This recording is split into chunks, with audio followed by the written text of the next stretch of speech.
ნაციონალური მოძრაობის მაჟორიტარი დეპუტატობის კანდიდატმა სანდრა რულოვსმა ამომრჩევლებს ნდობისთვის მადლობა გადაუხადა და საპარლამენტო არჩევნები შეაფასა. ბრძოლა ჯერ არ დამთავრებულა, მე პირნათლად მოვიგე ზუგდიდის მუნიციპალიტეტი. მადლობას ვუხდი თითოეულ ამომრჩეველს ამ უზარმაზარი ნდობისთვის და გპირდებით ყველას დავიცავ თქვენს ხმებს ბოლომდე, რათა ღირსეულად შევიდე პარლამენტში, განაცხადა სანდრა რულოვსმა. დღეს 9 ოქტომბერია და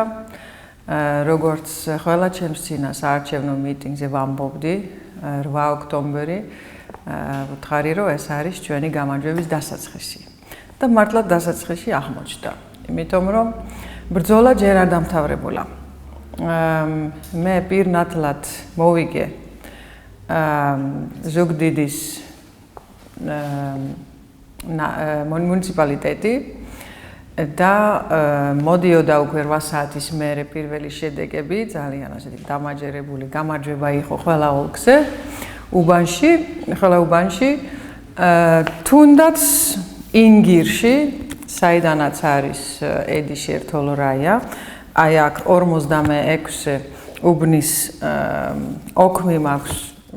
წარდგენილი სადაც სამივე ფურცელზე ერთხელ 5-ით, ერთხელ 20-ით და ერთხელ 50 ხმით ვიგებ და ეს არის ის ჩემი მოწინააღმდეგე საკუთარი სოფელი და ეს უკვე მე მგონი ცხადია რომ ეს მეტყველებს იმაზე რომ სხვა სოფლებშიც ნამდვილად არ გაგვიჭირდებოდა გამარჯვება. მე ნამდვილად ძალიან აღშფოთებული ვარ რაც მოხდა მთელს ქვეყანაში და განსაკუთრებით ზუგდიდში მთელი ღამის განმავლობაში, როცა 8 საათი დადგა, ნუ მანამდეც იყო რა თქმა უნდა ცდელობები, მაგრამ ღამე და განსაკუთრებით შუა ღამე იყო დარბეები, იყო ყუთების გაფუჩება, იყო კომისიის წევრების გაქცევა, გაქრობა და ამის შედეგად ძალიან ბევრი ჩვენი ბულეტენი ბათილად ცნეს და 3 უბანი საერთოდ არ ცნეს, ანუ იქ უნდა ჩაიშალა, ასე თქვათ, შედეგები. მე არანაირად არ ვეგუები ამ ამბავს, ამ შედეგს, მინდა მე მოვედი აქ რომ მეთქვა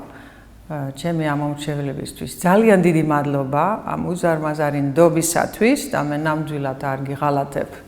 და თქვენს ხმებს დავიცავ ბოლომდე რომ ღირსეულად გამარჯვებულად შევედით პარლამენტში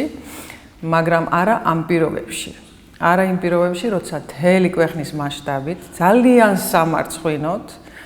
ცეისკო აგვიანებს შედეგებს, რაღაცა უჭირს, ვერ თვლიან, ვერ დათანხმდებიან, უბრალოდ ყველანაირად ჩანს, რომ ეს არის თამაში, ეს არის გაყალბების ძალიან დიდი მასშტაბის დაფიქსირება უკვე და მე იმედი მაქვს და დღეს ამიტომაც თბილისში მეჩქარება უკვე რომ დამკვირვებლებსაც და დიპლომატიურ კორპუსაცაც და სხვა პარტიებსაც გავესაუბრო, პროდასავლურ პარტიებს გულისხმობ, რომ ეს ნამდვილად დაუშვებელია და მე როგორც პარტიის ერთ-ერთი ლიდერი და ასევე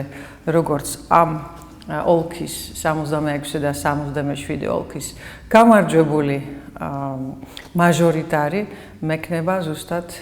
ის ცონა და ის motivația da zurgi ce am amomrჩევლებისაგან რომ ეს გავაკეთო და ეს მივიყვანო ბოლომდე ყველანაირ პირობებში მე ნამდვილად ჩემს ამომრჩევლებს ზუგდიდის მუნიციპალიტეტში არ დავტოვებ და მინდა რომ არ მოგიწევდეს მეორეჯერ მისვლა ანუ საარჩევნო უბანზე თქვენ უკვე გამოხატეთ თქვენ ეს დაფიქსირდა კიდევაც და ყველანაირად შევეცდები რომ ეს შედეგები ცნონ არ არის კიდევ გვიან ცესკოს კიდე აქვს შანსი რომ გამოასწორო სიტუაცია ჯერ ბოლომდე არ არის გამოქვეყნებული შედეგები და მე დიდი იმედი მაქვს რომ მოდიან გონზე მიხვდებიან რომ ეს არის დაუშვებელი შეცდომა და ეს არის დემოკრატიის დაცინვა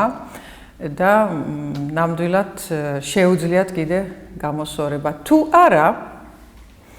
და ამას ნამდვილად ამას არ ქვია ჩვენი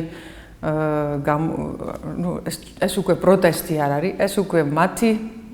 პირობებიდან გამომდინარე ძალიან დიდი ტალღა შეიქმნება დღევანდელი თავრობის წინააღმდეგ და ამას სამწუხაროდ მე ვერ გავაჩერებ. სანდრა რულოვსი არჩევნების მასშტაბურ გაყალბებაზე საუბრობს და აცხადებს, რომ შედეგებს არ შეეგუება.